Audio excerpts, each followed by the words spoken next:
In April 1997, in Stockport, Greater Manchester, a 17-year-old girl was abducted at knife point by a stranger.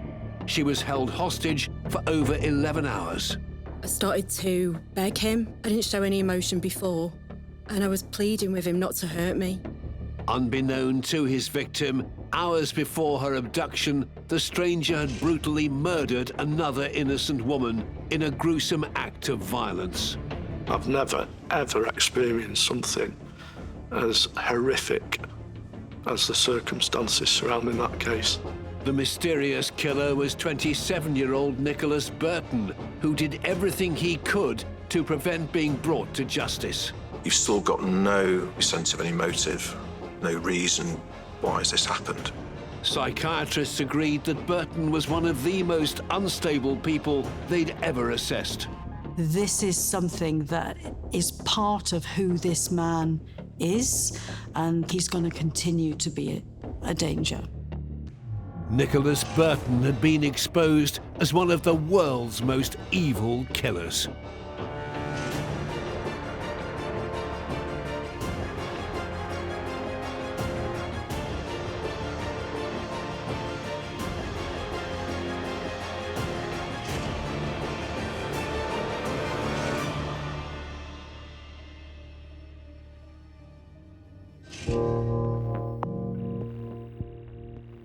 In the early hours of April the 27th, 1997, armed police gathered together, ready to storm a hotel room in North Wales.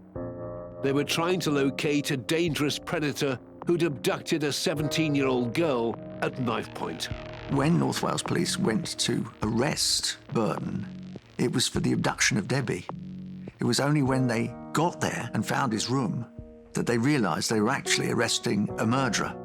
As officers searched the hotel room, they discovered evidence that linked their suspect to the cold-blooded and savage murder of 27-year-old assistant bank manager Rachel McGrath the previous day. In the hotel room, they found Burton's clothing, which was stained in my sister's blood, a black leather jacket, trousers, shoes, and actually the murder weapon, a hunting knife, which is about 24 centimetres long.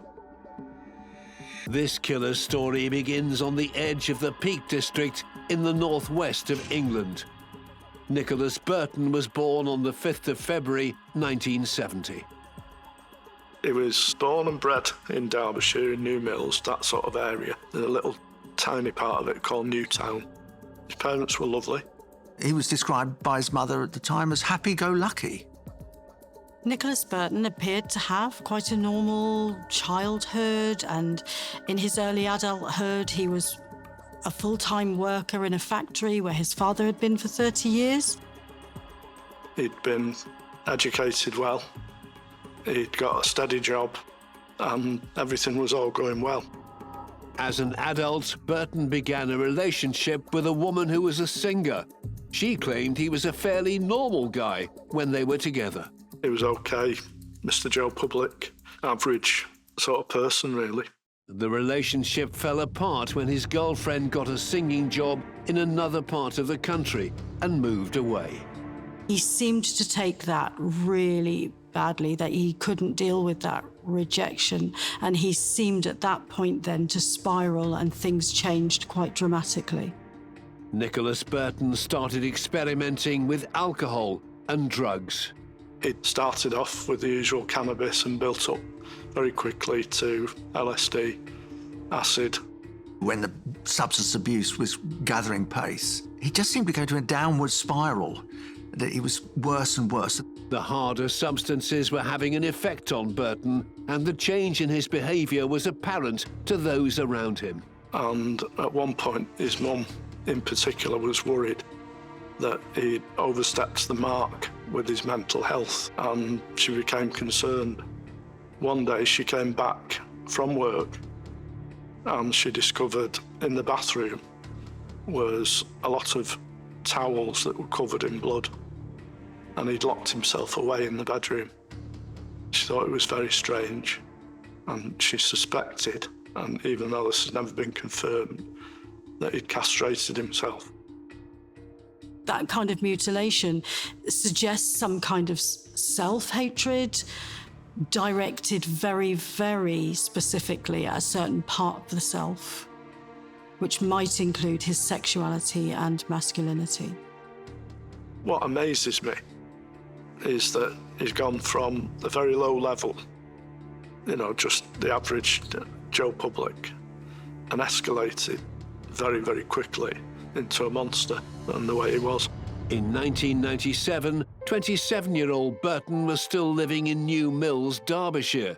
14 miles away, in Greater Manchester, 17-year-old Debbie had just recently passed her driving test. 25 years on, Debbie now wishes to remain anonymous. Her words have been voiced by an actor. I was living with my parents and my two sisters in Gatley in Stockport. It was quite a nice community. It was nice pubs, we knew the neighbours, we all knew each other. It's quite normal and safe. On Saturday, the 26th of April 1997, Debbie's day had started in the usual way.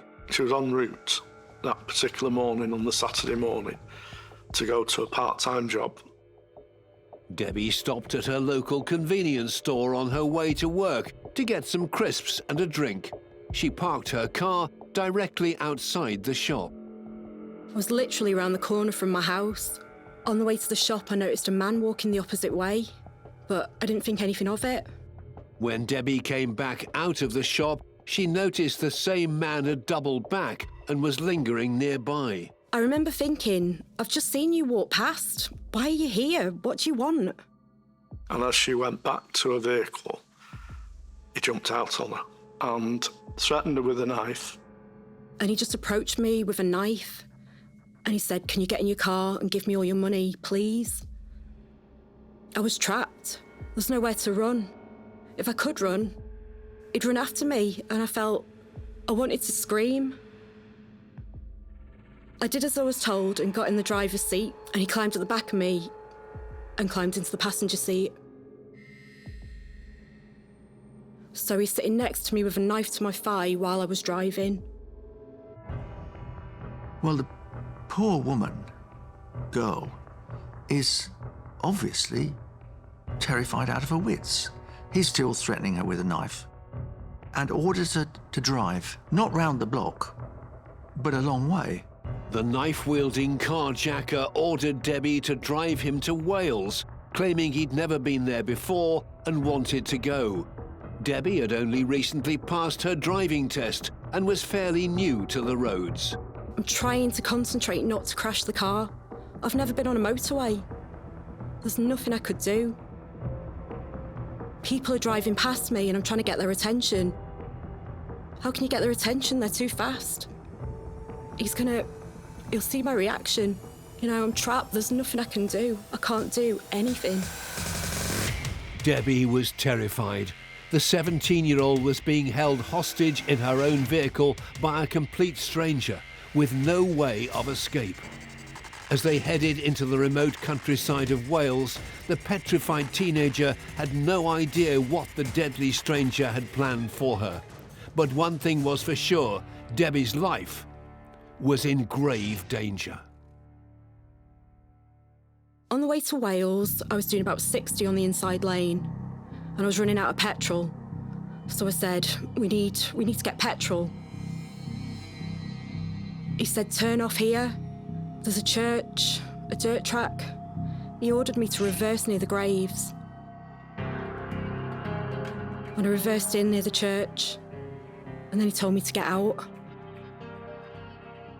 She will know that things are getting more and more isolated. She knows there's this guy in the car with a knife. I can't imagine what she was thinking, where this was going to end. The abductor ordered Debbie to get into the boot of her own car so that she'd be hidden away when he went to refuel it. He opened the boot. He told me to lie on my front, put my legs up, put my hands behind my back. She was forced into going into the boot of the car. He was clearly angry, and he was taking it out on Debbie. She was petrified, as you can imagine. I started to beg him. I didn't show any emotion before, and I was pleading with him to not hurt me. He cut the seatbelt webbing, tied her up and gagged her. He tied my arms and my legs together with seatbelts. He put one around my mouth and then shut the boot. With Debbie in the boot, her abductor drove her car to a nearby petrol station, filling it up with £10 that Debbie had given him earlier. He then drove around for another 45 minutes or so, with Debbie still in the boot. I was helpless, just thinking of my friends and my family. They're going to be worried where I am. I can't die like this. I won't. I can't. This can't be it. I can't even begin to think how utterly horrified, terrified she must have been. Eventually, the man stopped the car and released Debbie from the boot. He got me out of the boot and we parked in the mountains on the side of the road. Stayed there for hours. There was no one around. He was talking absolute rubbish about drugs, about the Happy Mondays, what the songs mean to him. He's smoking cigars. And all the time, she's trying to involve him in conversation in a desperate attempt to save her life. I remember telling him that I was 18 in 4 weeks because I wanted him to like me. Surely, if he liked me, he's not going to hurt me. She had the presence of mind, or maybe that survival instinct where she tried to build some kind of rapport with him. That's an incredibly difficult thing to do and took great presence of mind and bravery from her. A rare glimmer of hope emerged as another car went by. But he was watching my reactions the whole time. I just couldn't do it. I couldn't scream for help again because he'll use the knife. Hours went by and eventually Debbie's abductor decided it was time to move on. They were low on fuel again, and this time out of cash. I said, I've got my bank card. I can get cash. I can get more cash. He said, okay, we'll go and get cash. And I need more petrol. The knife-wielding man and Debbie drove down to the Welsh coastal town of Carnarvon. He then unleashed Debbie and she went with him to the cash point to put the number in. And he then tried to get some money. There were loads of people around. He's got his arm around me with a knife to my stomach. There's people laughing, walking past me. Couldn't do it. Couldn't do it again. I couldn't help. I wanted to say help. I just couldn't do it. She must have been terrified. What an ordeal to take place. Debbie had missed her opportunity to escape and was still at her abductor's mercy. He got Debbie back into the car, but this time let her sit in the passenger seat. So he must have trusted me a little bit to not put me back in the boot to get more petrol. And we got to the pump, and I'm in the passenger seat. He gets out, fills up. He's watching me through the window, staring at me. With the kidnapper keeping a watchful eye on his captive, Debbie would struggle yet again to make her escape. So I just slowly, I saw there was a man. At the next pump on my left, there was a man, a taxi driver, at the next pump. And I thought, I can do this. I can do this. Slowly undid my seatbelt without looking at him. She saw the opportunity to escape whilst he was filling the car up with petrol. He was using her money and she ran, screaming and shouting. I just ran for it to the taxi driver, sat on his knee. Just opened his door and sat on his knee. Debbie's abductor did not pursue her. He just calmly and casually got back into the car and just drove off as though nothing had happened. That does actually tell us quite a lot about what's going on with him. So he seems to be quite emotionally divorced from what is going on. His language and his behaviour is very much that he's in control of this situation, but he doesn't seem to have any real fear of being caught. It does kind of suggest that this isn't some really bad psychotic episode. It's too controlled and he's too calm and going about his business as normal, almost. Debbie had finally escaped her abductor after a horrific 11-hour ordeal. But it could have been even more terrifying if Debbie had known what had happened less than 24 hours earlier, just 5 miles away from where she was taken. Michael McGrath and his sister Rachel grew up in Wilmslow in Cheshire after the McGrath family moved there in 1970. Michael was 3 and Rachel was 5 months old. Bright, lively, bubbly, beautiful, incredibly stubborn at times, but as my baby sister. She was an amazing pianist. It was lovely. So music was a life, really. She loved it, really loved it. Rachel McGrath was well educated. She was working for a building society as an assistant manager. She was 27, got a good career ahead of her. She was a lovely girl who led life to the full. She was very much loved by her family. Rachel had recently moved in with her boyfriend and they were settling down together. He was very good for her and they were great as a couple. So it was great to see how happy she was. On the evening of the 25th of April 1997, Rachel's boyfriend went out for a few drinks with friends to a pub in nearby Bramall. It was the same pub that 27-year-old Nicholas Burton had made his way to that evening. Nicholas Burton, he was a bit of a loner. He'd left the house and he'd walked 10 miles to the pub in Bramall, where he'd been seen by numerous members of the pub, and he was prone to smoking cigars and drinking Guinness. And he was also going round the pub begging for money so that he could buy the items. Burton attempted to interact with a number of different customers that were there that evening. Numerous points he tried to engage in conversation with a group next to him. That was rebuffed. He made a rather lewd comment about what he was doing there, and he said, "Oh, I'm waiting to meet a beautiful woman." He clearly wasn't. He was clearly a loner on his own.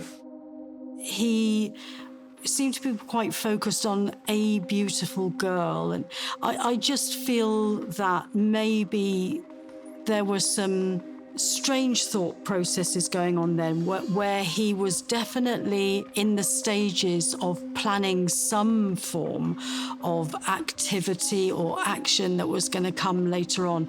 But he was obsessed with it, whatever it was, when he was just chatting in the pub. At one point, he begged money to go buy some cigars from the shop down the road and came back in. While Rachel's boyfriend was also drinking in the same pub as Burton, Rachel had gone to visit her parents, and her brother Michael joined her there. She was really buzzing that day because she'd been interviewed by the Daily Mail about her team at work, and there was a really lovely article where I left at about 7, and she turned around to me and said, "Don't forget Daily Mail page 39. And it's ironic because only a few hours later she was all over the front page of pretty much all the nationals. Rachel returned to the pub at closing time to collect her boyfriend and take him home. Nicholas Burton had also been drinking in the same pub that evening. The 27-year-old loner had spent the night begging for money and pestering other drinkers. He was probably in the pub for about 4 hours, penniless, no money, He had enough money on him to buy a single pint of Guinness, which apparently he sipped and made last that length of time. It was closing time at the pub, and it was around 5 to 11 when he went outside for a smoke. 27-year-old Rachel McGrath's boyfriend had also been drinking in the same pub that evening, and after spending time with her parents and brother, Rachel drove to the pub to pick him up.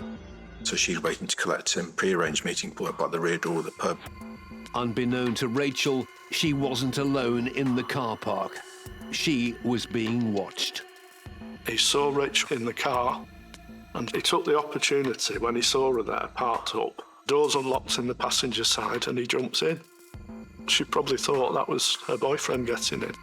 What we think happened is that he got into the passenger door, held a knife to her, and was trying to abduct her.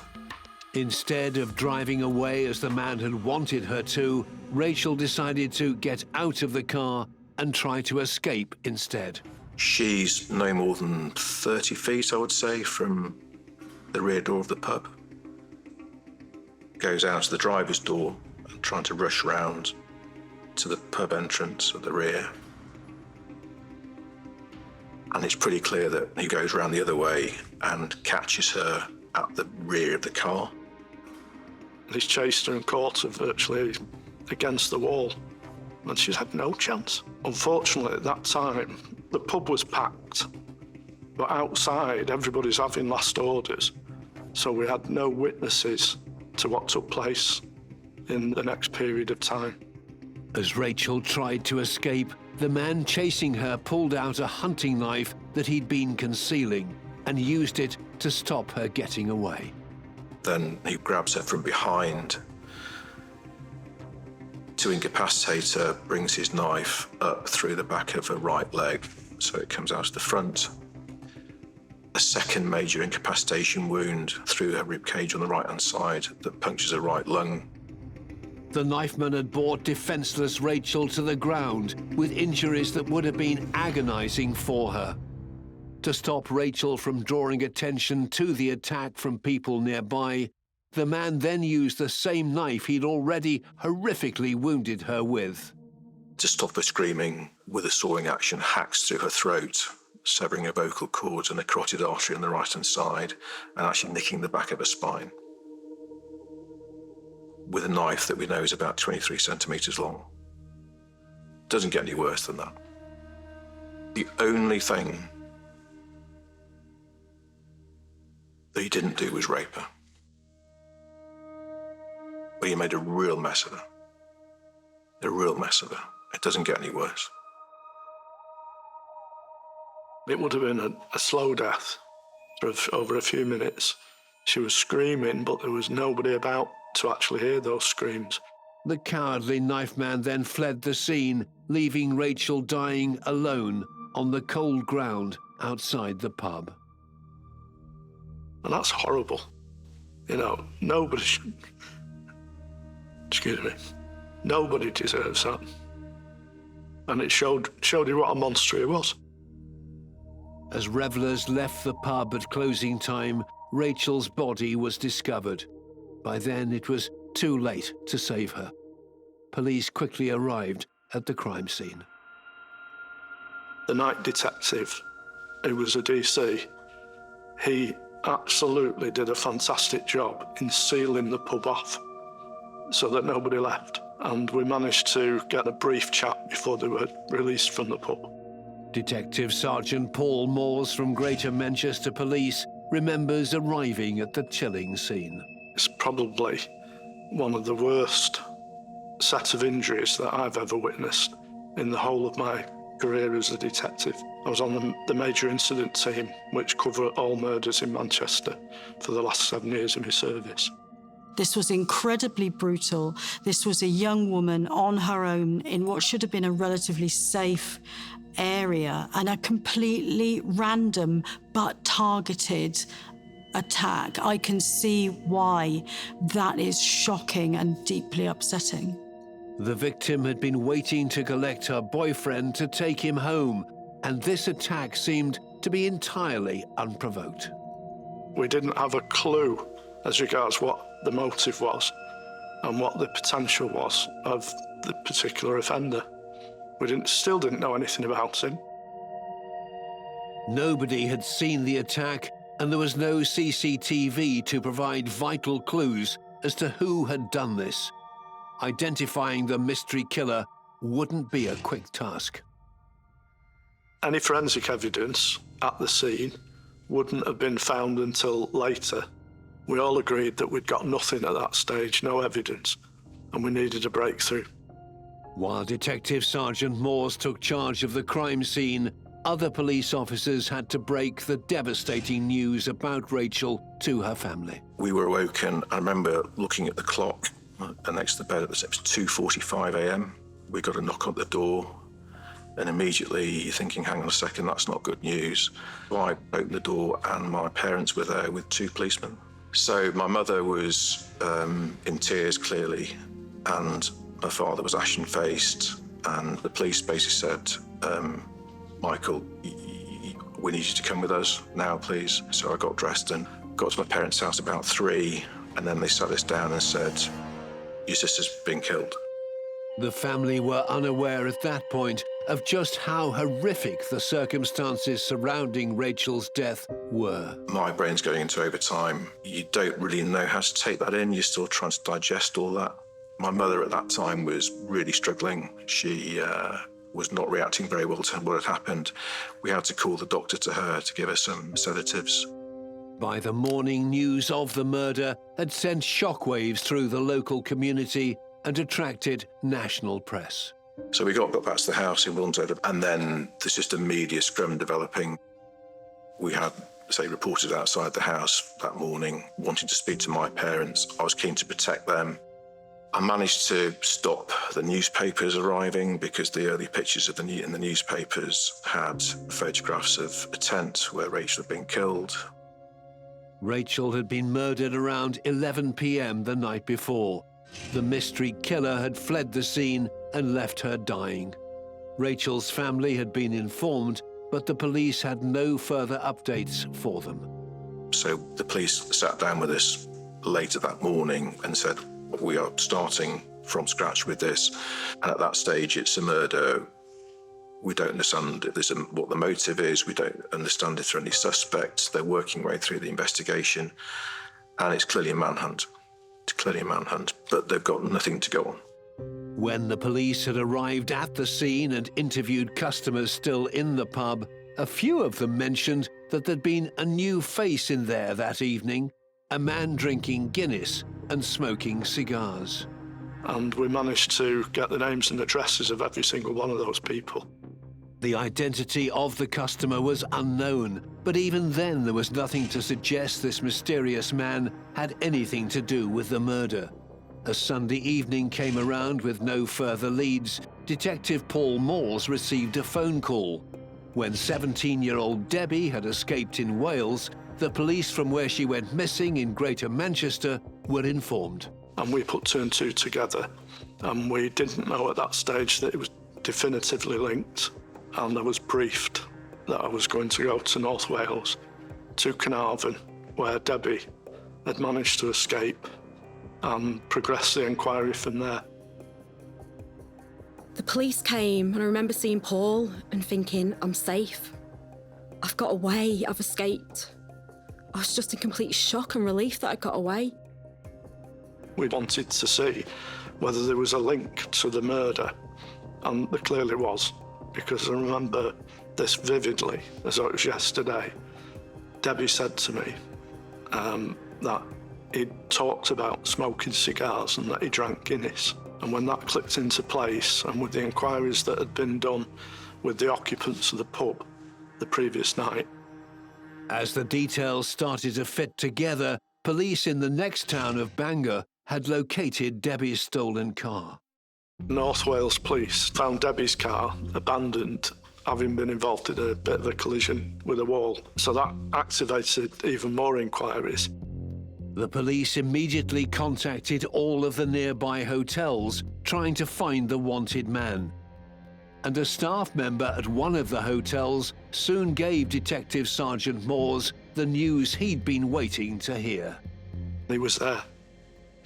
And as soon as it was mentioned by him about the cigars and the Guinness, I knew it was him. You know, my gut feeling had become an adrenaline-pumping situation. And I asked for a firearms team to go and make the arrest. Armed police gathered in Bangor, Wales, ready to storm the hotel room, expecting to find Debbie's abductor on the other side of the door. Detective Sergeant Paul Moores briefed them that this may also be the man responsible for killing 27-year-old Rachel McGrath in Bramall, Cheshire, just over 24 hours earlier. And I emphasised the seriousness and the horrendous nature of the attack. And I made sure that they knew full well that the room was to be sealed off completely. And we got him. And that's when it all started to kick into place. The man apprehended at the hotel was 27-year-old Nicholas Burton, the drug abuser who'd been drinking in the pub the night Rachel was killed. Items found in his hotel room gave the police even more to potentially link him to the murder. They'd found bloodstains on the knife. They'd found bloodstains in the sink. There was some trainers that were drying that might be blood. And there was also a jacket in the wardrobe that had a stain on it, which could have been the blood stain, and turned out it was. There are some similarities between his appearance and an individual who they believe was in the pub prior to my sister's murder. Nicholas Burton had been caught with incriminating evidence. But if officers thought it would be an easy conviction, they were wrong. He wouldn't speak to the police. He didn't speak when he was interviewed. No admissions. He wouldn't have any blood samples taken from him. He was not cooperating. The results of the DNA analysis linked the knife found in Burton's hotel room to Rachel McGrath. Once that came back, statistically, it was a 1 in 300 million chance of it not being Rachel's blood, so at that point, you know it's him. Burton was still not cooperating with the police, and they were unable to find a motive that linked him to the crimes. Despite Burton's silence, detectives were confident the evidence against him was strong. On the 30th of April 1997, they charged him with the abduction of Debbie. 2 days later, they charged him with Rachel's murder. To secure a conviction for murder, the police would have to prove that Burton had fully intended to kill. But you've still got no sense of any motive, no reason. And as any rational human being, you're turning these things over in your mind and going, why has this happened? Another element police would have to prove is that Burton was of sound mind at the time he committed the crimes. Just prior to the trial, Burton started to make some previously unmentioned claims.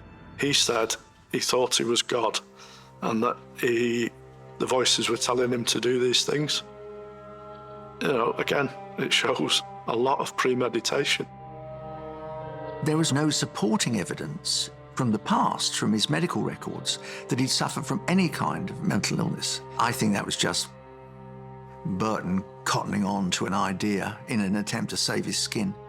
He never claimed this before, so the timing does become quite important.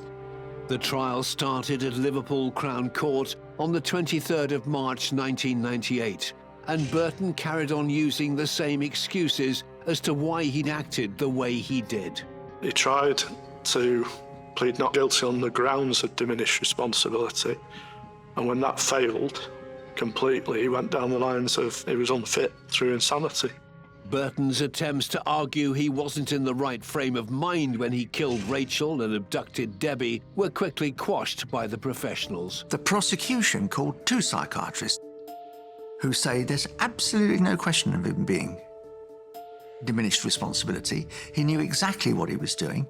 We had the reports coming in from the psychiatrists saying He's the most dangerous man I've ever had to interview in my whole career, professional career.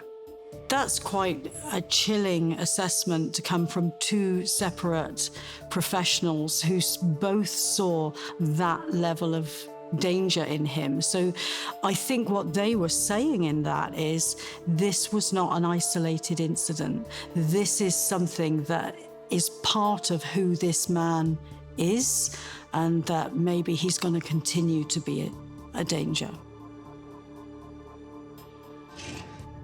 In my service, I've never heard a psychiatrist give such strong evidence that showed that he was actually sane, but he was a dangerous, dangerous man, and still is, in my opinion. There was still the issue of proving that Burton had a motive, thereby showing for certain that it was a premeditated attack and that it was in fact murder rather than manslaughter. We had a witness who was in prison, and he had been in the hospital wing with Burton, and a conversation had been taking place where Burton had suggested that he'd been reading a book which was based around SAS tactics, and that was the motive behind bringing down Rachel from a standing position after he'd hacked her throat. He was bragging about what he'd done to make himself look the big man in prison, no doubt. Provided a motive as to why he killed her in that way, and it also showed that he'd premeditated the murder. He knew what he was doing. He was calculated and manipulative with the way that he attacked her. Detective Sergeant Paul Malls and the McGrath family were at the trial every day, and Debbie was able to come face to face with her abductor to watch him account for what he'd done to her. He looked like a rat, all stooped, and he looked pathetic. He had the odd glance at us and just looked... He just didn't have any emotion. Yeah, just little, pathetic. Just didn't have any remorse, nothing. Nicholas Burton took to the stand himself to give his account of what happened on those fateful days in April 1997. As his own barrister asked him questions, the courtroom watched on in disbelief. I remember I was shaking. My legs were shaking when he came out with this answer, when he could have dropped a pin in the courtroom. It was that silent. He was asked the question, "What were you going to do to Debbie?" He said he wanted to rape me and kill me. I knew that was his intention, but to actually hear the words was too much to hear. And in front of all those people, it's just more real. Hearing the words matter of fact, no emotion whatsoever. It was just evil. It was a dramatic moment in the trial, but it was really chilling, and something I'll never forget. It was deadly silent for a few seconds, and then poor Debbie, she realised what he'd said and the impact it had on her, and she ran out of court in tears. Three at least members of the jury burst into tears. One of my officers, he burst into tears. So I had to physically take him away and say, "Look, we've got to be professional here." Burton shocked the court further by saying he would then have looked for a third victim.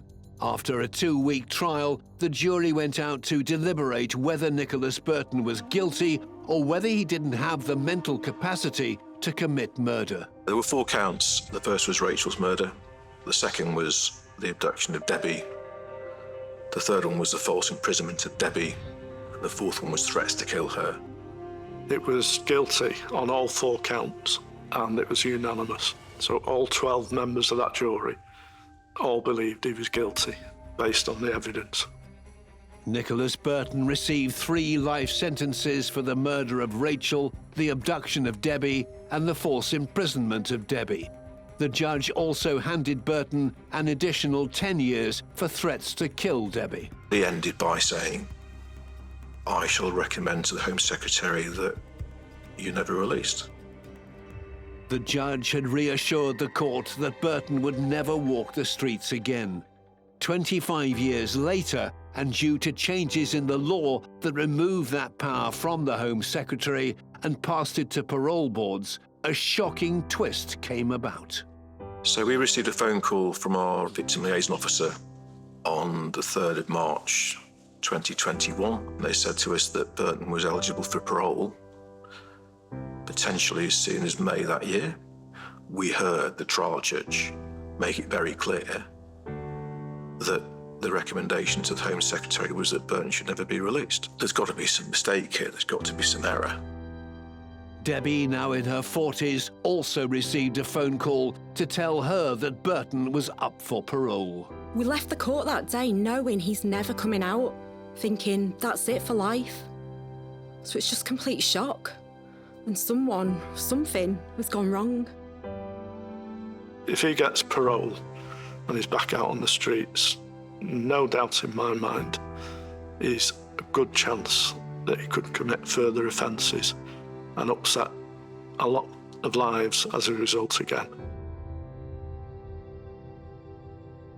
Rachel's family and Debbie are campaigning to prevent Burton's parole, to ensure that he stays behind bars forever.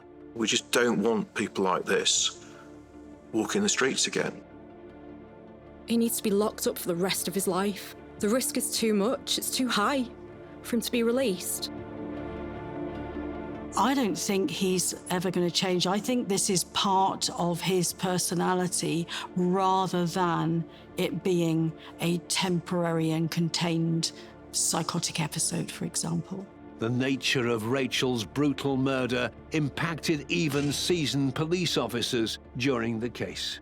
In all my service, 32 years, I've never, ever experienced something as horrific as the circumstances surrounding that case. There's not a day goes by where I don't think about this case. It's the worst one I've ever been involved in. And Nicholas Burton's actions on the 25th and 26th of April 1997 have had lifelong effects for Rachel's family. My father's a broken man. My mother's never recovered. I don't know any mother who would. So he destroyed my parents.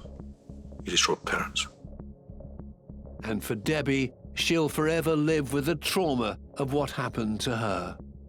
I never really processed it properly. I just found it too painful to talk about. Thinking that I spent 11 hours with this monster and what he could have done to me and what he did to Rachel. It's like something out of a horror film. Who does those things? It's just evil, just a monster, just inhumane.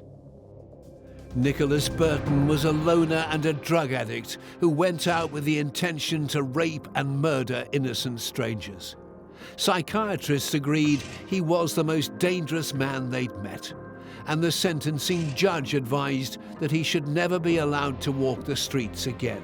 Nicholas Burton will forever be known as one of the world's most evil killers.